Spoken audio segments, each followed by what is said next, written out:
इस वीडियो में हम एक शंकु के आयतन यानी कि वॉल्यूम ऑफ अ कोन की गणना करेंगे। मान लीजिए हमारे पास ये एक शंकु दे रखा है जिसकी जो ऊंचाई है वो h है और इसकी त्रिज्या r है। तो ऐसे शंकु का आयतन यानी कि वॉल्यूम होता है 1/3 पाई r स्क्वायर h। अब शंकु के आयतन के सूत्र को समझने के लिए आप इसको 3 भागों में बांट सकते हैं। पहला भाग है ये 1/3, दूसरा भाग है पाई r स्क्वायर और तीसरा भाग है h। पाई r स्क्वायर ये कुछ और नहीं, इसके आधार जो कि एक वृत्त है उसका क्षेत्रफल है।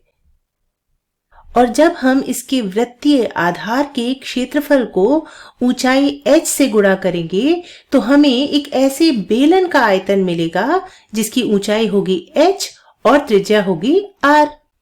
अब चूंकि हमारा शंकु इस बेलन के अंदर स्थित है, इस शंकु का आयतन बेलन के आयतन से कम होगा। वास्तव में ये बेलन के आयतन का 1/3 होता है, जो कि फिलहाल हम अभी सिद्ध नहीं करेंगे।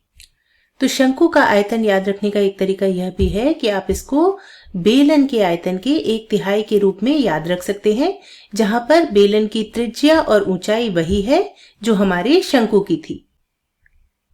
अब मान लेते हैं कि हमारी शंकु की त्रिज्या है 21 सेंटीमीटर और इसकी ऊंचाई है 28 सेंटीमीटर। तो इस शंकु का आयतन क्या होगा? इसे ज्ञात करने के लिए हमें त्रिज्या और ऊंचाई के मान को इस सूत्र में प्रतिस्थापित करना होगा।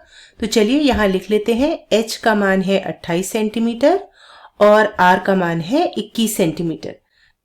तो आयतन v बराबर आ जाएगा 1/3 पाई गुणा 21 सेंटीमीटर गुणा 21 सेंटीमीटर गुणा 28 सेंटीमीटर।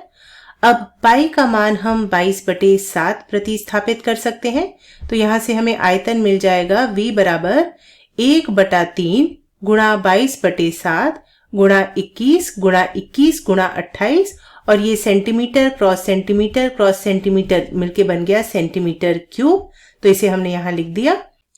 अब हर में हमारे पास यहाँ पर है 3 × 7 यानी कि 21 और अंश में भी हमारे पास 21 है। तो इन दोनों को हम आपस में काट सकते हैं और यहाँ से हमें आयतन मिल जाएगा v बराबर 22 × 21 × 28 सेंटीमीटर क्यूब।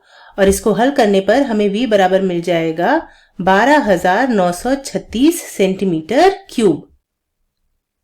ध्यान दीजिए कि यहाँ पर हमने त्रिज्या और ऊंचाई को सेंटीमीटर में लिया था और इस कारण से जो हमें आयतन मिला वो सेंटीमीटर क्यूब में मिला, यानी कि आयतन की इकाई लंबाई की इकाई का हमेशा घन होती है।